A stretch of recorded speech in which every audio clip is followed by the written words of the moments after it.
My name is Emily, and this is the story of how my professional success became the catalyst for my personal downfall. 10 years ago, I was a rising writer, newly married to Nathan, the man I believed to be the love of my life. Our marriage was like a modern fairy tale. He, a dedicated and reliable engineer, always supporting me in my literary career, and I, a passionate novelist, weaving stories of love and overcoming adversity that captivated readers across the country. Our life was perfect, or at least that's what I thought.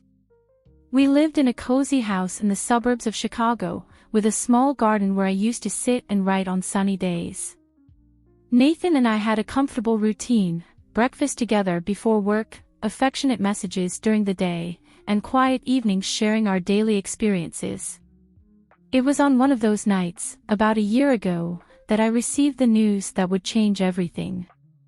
My Aunt Karen, my mother's sister, called to let me know that her son, my cousin Ethan, was returning to the United States after a decade of living abroad. She asked if we could host him for a few weeks while he settled back into the country. At that moment, I felt my heart race. Ethan. A name I had buried deep in my memory, along with memories of intense summers and forbidden glances. He was 2 years older than me, and we grew up practically together, our families always close.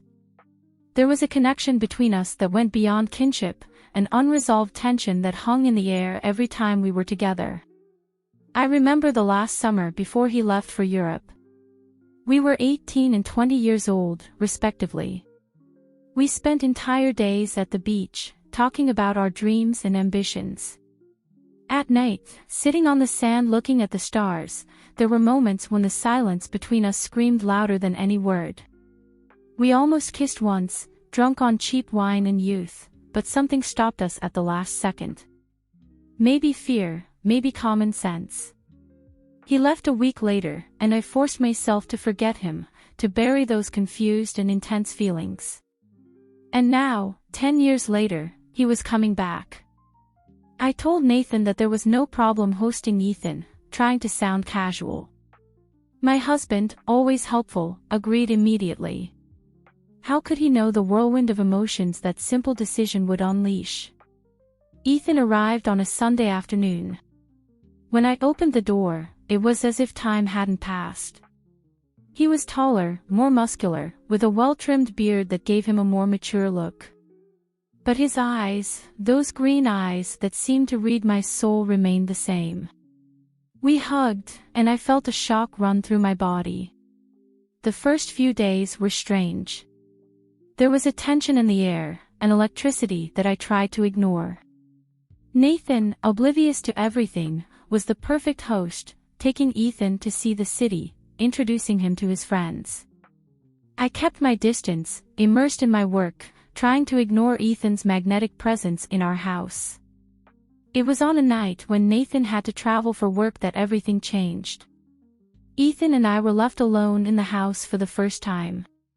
We were in the living room, me pretending to read a book, him watching a documentary on TV. The silence was deafening.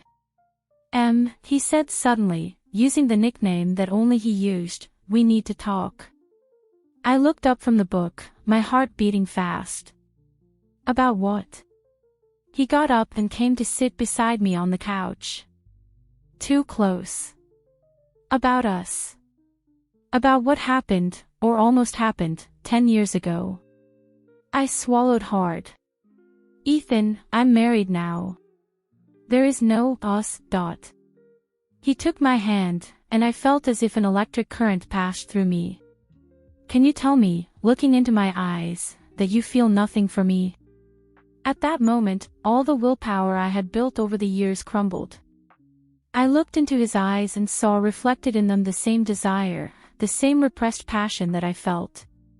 Without thinking, I leaned forward and kissed him. It was as if a dam had burst. Years of repressed desire exploded in that kiss. His hands were on my waist, mine in his hair. We kissed urgently, hungrily, as if we wanted to make up for all the lost time. When we finally separated, breathless, the reality of what we had done fell on me like a bucket of cold water. I abruptly moved away, horrified by my own weakness. This can't happen again, I muttered, more to myself than to him. Ethan tried to approach, but I stood up, putting distance between us. Emily, we can't deny what we feel. Yes, I can, I replied, my voice trembling. I have to deny it. I'm married, Ethan. I love my husband. He looked at me with a mixture of sadness and resignation. You may love Nathan, but what you feel for me, this is different. It's stronger. I left the room without answering, locking myself in the guest room. I spent the night awake, divided between crushing guilt and the electrified memory of Ethan's kiss. The days that followed were an exercise in self-control.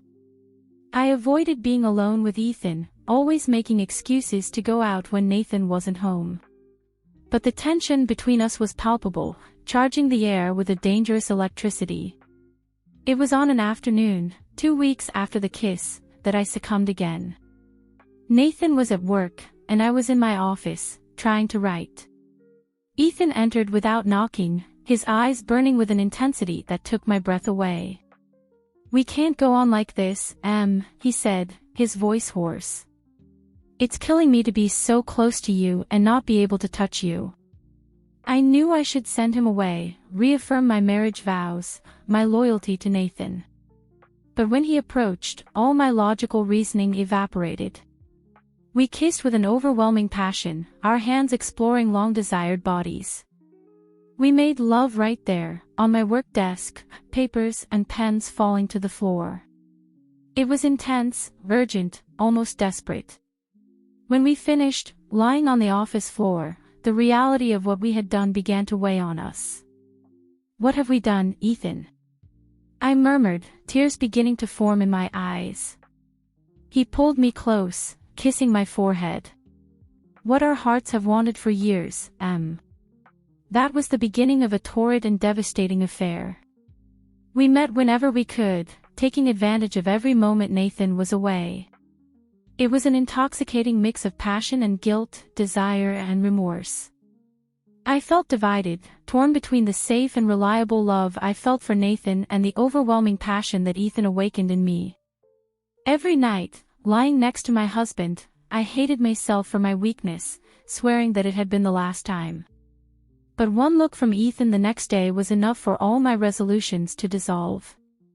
As the weeks passed, guilt began to consume me. I lost weight, couldn't sleep, and my writing, once fluid and natural, became a painful exercise.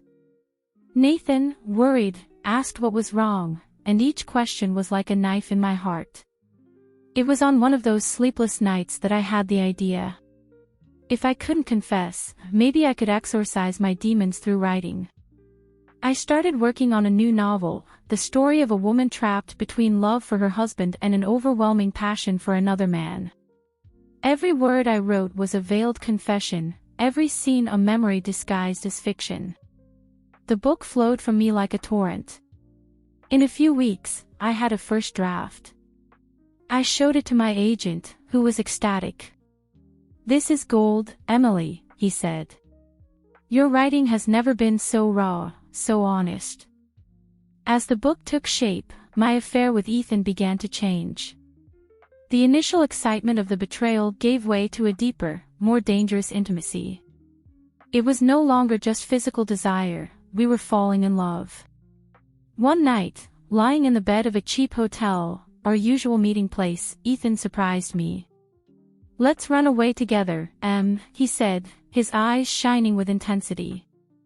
"We can start over somewhere else, away from all this." For a moment, I considered it.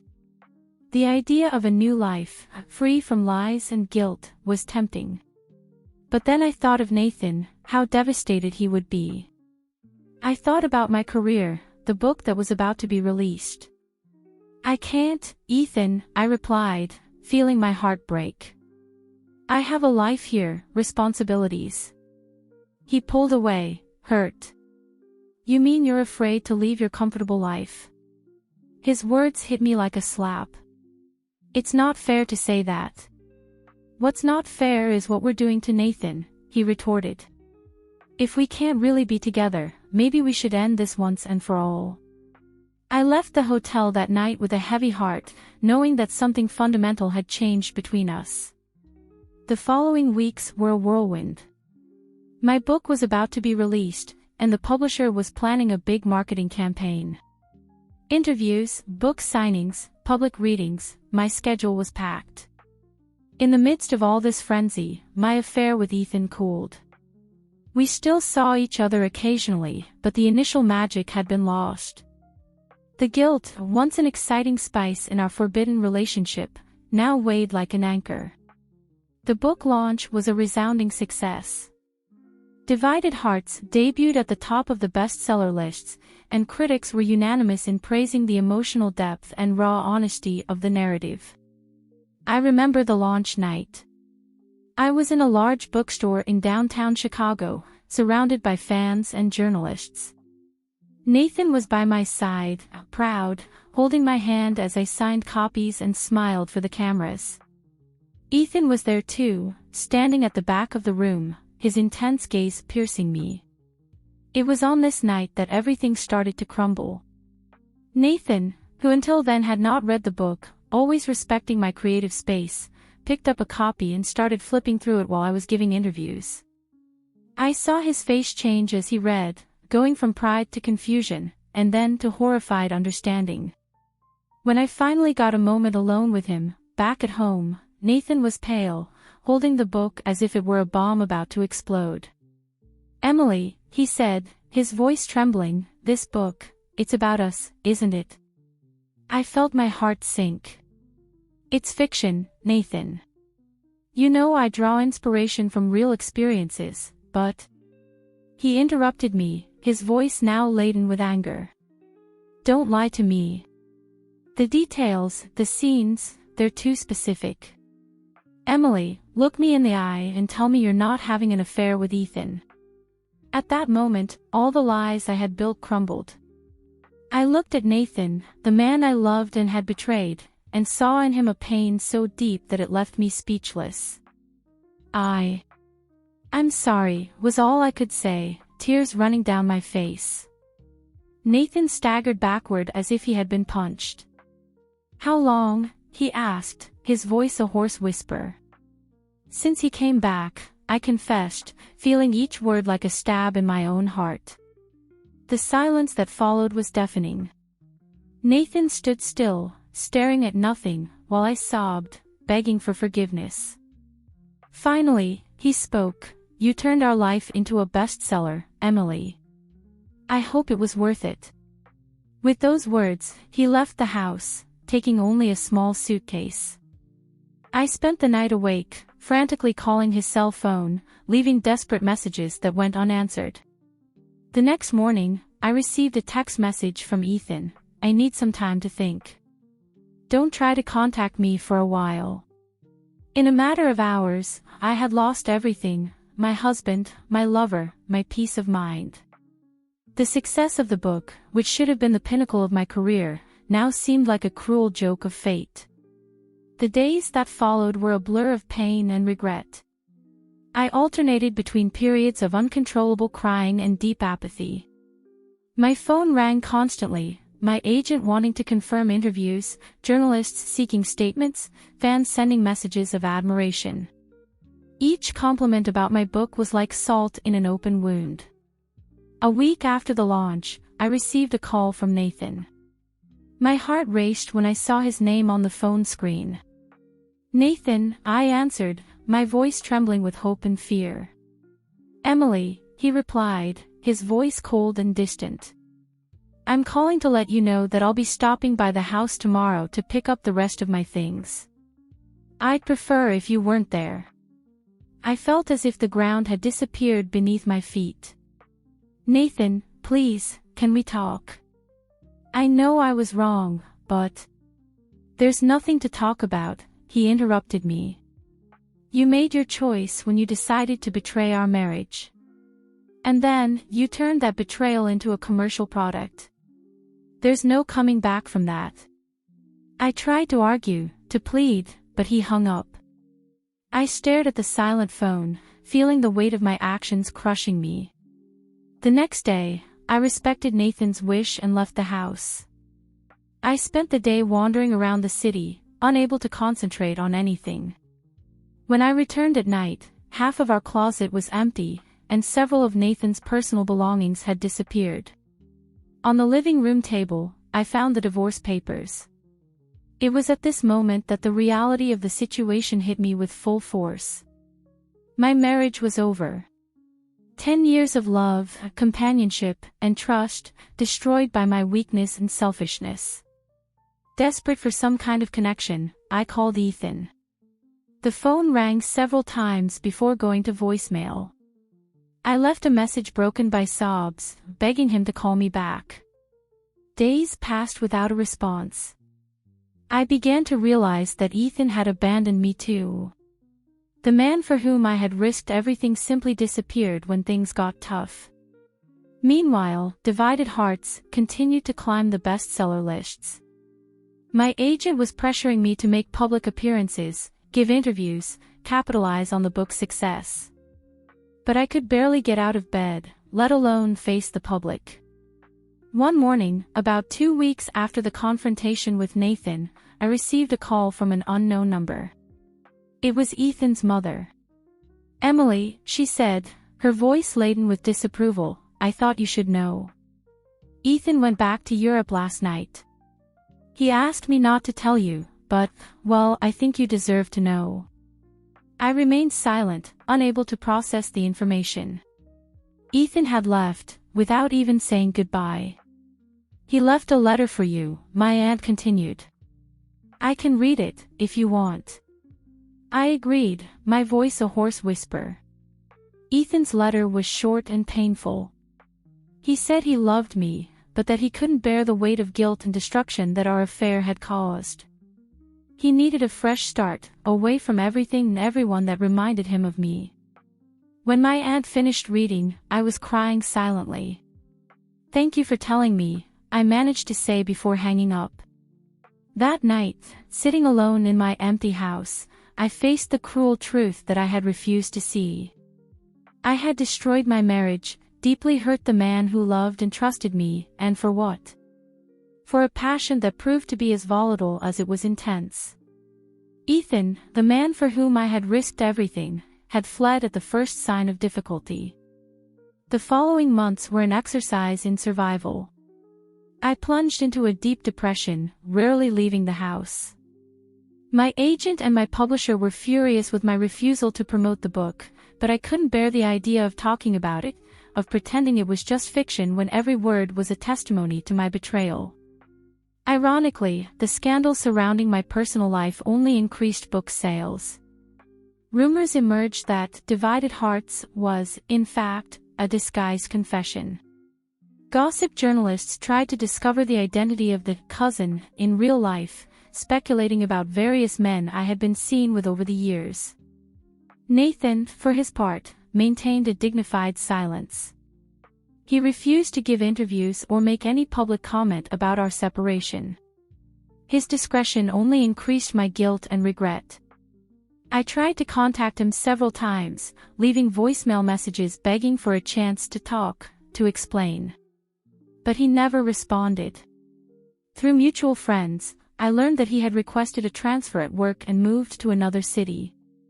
Ethan also remained silent. Despite my desperate attempts to contact him, he never responded. It was as if he had simply disappeared from the face of the earth, taking with him the last vestiges of the passion that had destroyed my life.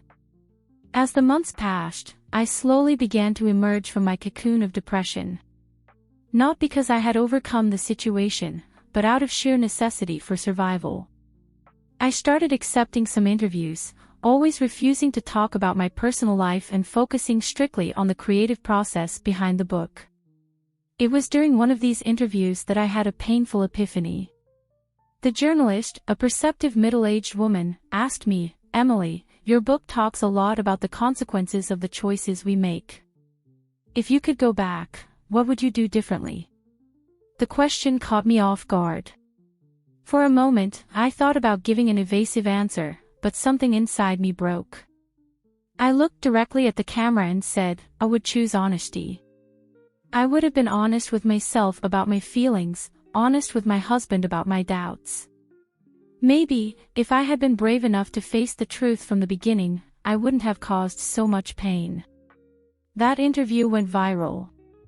Suddenly, I was no longer just the author of a scandalous novel, but a real woman, fallible, facing the consequences of her actions. I received hundreds of messages from readers sharing their own stories of infidelity, regret, and the search for redemption. Slowly, I began to use my platform to talk about deeper themes: the complexity of relationships, the importance of honesty, the danger of romanticizing infidelity. I started writing a weekly column in an online magazine, exploring these themes more directly and personally than I had ever done in my fiction. A year after the launch of Divided Hearts, I received an email that changed everything again. It was from Nathan. Emily, the message said, I've been reading your column regularly over the past few months. I see that you're trying to learn from your mistakes and help others. This doesn't change what happened between us, but, well, maybe it's time we had that conversation you asked for so long ago. If you still want to, of course. I read and reread that email dozens of times, my heart racing. I immediately replied, thanking him for the opportunity and suggesting a coffee at a neutral place. 2 weeks later, I was sitting in a quiet cafe, my fingers nervously drumming on the cup as I waited for Nathan. When he walked in, my heart skipped a beat. He looked thinner, older, with gray strands at his temples that weren't there before. Our meeting was painfully polite at first. We talked about the weather, about work, carefully avoiding the elephant in the room. Finally, after a long silence, Nathan spoke. Why, Emily?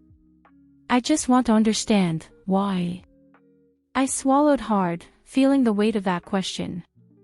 I wish I had a simple answer, Nathan. But the truth is that I don't fully understand it myself. It wasn't for lack of love for you. I think it was a mixture of curiosity, desire for something new, and a good dose of selfishness. Nathan nodded slowly. And Ethan? Where is he now? He left, I replied, feeling a lump in my throat. He went back to Europe soon after everything came to light. I haven't heard from him since then. A bitter smile formed on Nathan's lips. So, in the end, you lost us both. I nodded, feeling tears form in my eyes. I destroyed everything, Nathan. Our marriage, my integrity, even my passion for writing was tainted for a while. I'm so sorry. Nathan was silent for a long moment, looking out the cafe window. Finally, he turned to me. Emily, I'm not going to lie and say I forgive you completely. What you did, it broke me in a way I never thought possible. But seeing you now, reading what you've been writing, I believe you're genuinely sorry and trying to be a better person. I felt a glimmer of hope. Does this mean that there's a chance for us? Nathan sadly shook his head. No, Emily. What we had, that's over. There's no way to rebuild the trust that was broken. But maybe, with time, we can be, not friends, but something more than strangers. I left that cafe with a heavy heart, but also with a sense of closure that I didn't have before. Nathan and I would never be what we were, but at least now there was a possibility of peace between us. In the months and years that followed, I threw myself headfirst into my work. Not just in fiction writing, but also in lectures and workshops about relationships, ethics, and self-reflection. I turned my painful experience into a mission to help others avoid the same mistakes. Today, 5 years after the release of Divided Hearts, I look back and see a journey of self-discovery and redemption. My book remains my greatest commercial success, but also a constant reminder of the price I paid for it. Nathan remarried 2 years ago. I found out through mutual friends. I felt a pang of pain, but but also genuine joy that he had found happiness again. As for Ethan, I never heard from him again. Sometimes I find myself thinking about what could have been, but then I remember the chaos our passion caused and feel gratitude for the lesson learned. My life today is different from what I imagined it would be. I'm single, focused on my career and personal growth. I've learned to be happy with myself, not to seek validation in relationships or professional success. If there's one lesson I've learned and share in all my lectures, it's this: honesty, no matter how painful it may be at the moment, is always the best path. The lies we tell ourselves and others have the power to destroy lives in ways we never imagined. Divided Hearts remains my most famous book, but it's no longer my favorite. That title belongs to the book I wrote 2 years later, Rebuilding, a story about forgiveness, growth, and the courage to face the consequences of our actions. As I prepare for another lecture, I look at my reflection in the mirror and see a different woman from the one who started this journey. A wiser, more compassionate woman, and above all, more honest, with others and, more importantly, with herself. My story of betrayal and its consequences may have come to an end, but my journey of growth and self-reflection continues. And if my experience can help even one person make better choices, then all the suffering will have been worth it. Life has a way of teaching us lessons in the most unexpected and often painful ways. My journey from a successful but morally compromised writer to a person striving for authenticity and helping others has been filled with highs and lows, triumphs and regrets. In the years since my affair and the subsequent fallout, I've come to understand that growth often comes from our darkest moments. The pain I caused Nathan, Ethan, and myself became the catalyst for profound change in my life. My weekly column has evolved into a podcast where I invite guests to share their own stories of moral dilemmas, personal growth, and redemption. It's been both humbling and inspiring to hear how others have navigated their own complex emotional landscapes. One episode that particularly touched me featured a woman named Sarah, who had been the other woman in an affair. Her perspective helped me understand Ethan's side of our story better. She spoke about the guilt, the constant feeling of being second best, and the eventual realization that a relationship built on deceit could never truly flourish. It was a painful but necessary reminder of the far-reaching consequences of our actions. My relationship with Nathan has slowly evolved over the years. While we'll never be as close as we once were, we've managed to forge a new kind of friendship. He attended the launch of Rebuilding with his new wife, Jessica. Seeing them together, happy and in love, was bittersweet. I felt a pang of what might have been, but mostly I felt grateful that Nathan had found happiness again. As for my own romantic life, I've chosen to remain single. Not out of penance or fear, but because I've learned to find fulfillment in other aspects of my life. My work, my friendships, and my ongoing journey of self-discovery have become my focus. I've learned that true happiness comes from within, not from external validation or relationships. That's not to say I don't have moments of loneliness or regret. There are still nights when I lie awake, wondering about the life I might have had if I'd made different choices. But I've learned to sit with these feelings, to acknowledge them without letting them consume me. One unexpected outcome of my experience has been the impact on my writing. While Divided Hearts remains my best-selling book, critics and readers alike agree that my subsequent works show a depth and maturity that wasn't present before. My characters are more nuanced, their struggles more authentic. I've learned to write about the complexities of human nature without judgment, to explore the gray areas of morality with compassion and understanding. My latest novel, The Weight of Truth, deals with themes of honesty, self-deception, and the courage it takes to face uncomfortable truths about ourselves. It's been praised for its raw honesty and unflinching look at human fallibility. In many ways, it feels like the book I was always meant to write, the culmination of everything I've learned and experienced. I've also started mentoring young writers, emphasizing not just the craft of writing but also the ethical responsibilities that come with storytelling. I encourage them to dig deep, to write from a place of authenticity, and to consider the potential impact of their words on readers. Last year, I received an email that shook me to my core. It was from Ethan. After years of silence, he reached out to tell me he had read Rebuilding. He said the book had helped him confront his own role in our affair and the pain we caused. He's married now, living in Berlin with his wife and young daughter. We exchanged a few emails, clearing the air between us, finding a kind of closure I didn't know I still needed. As I approach my 40th birthday, I find myself in a place of contentment I never thought possible in the aftermath of my affair. The guilt and shame that once consumed me have transformed into a driving force for positive change. I've learned that it's not our mistakes that define us, but how we choose to grow from them. My story is far from over, but I'm no longer afraid of the chapters yet to be written. I've learned to embrace uncertainty, to find strength in vulnerability, and to always choose honesty, even when it's difficult. If there's one message I hope readers take from my journey, it's this: no matter how far you've strayed from your true self, it's never too late to find your way back.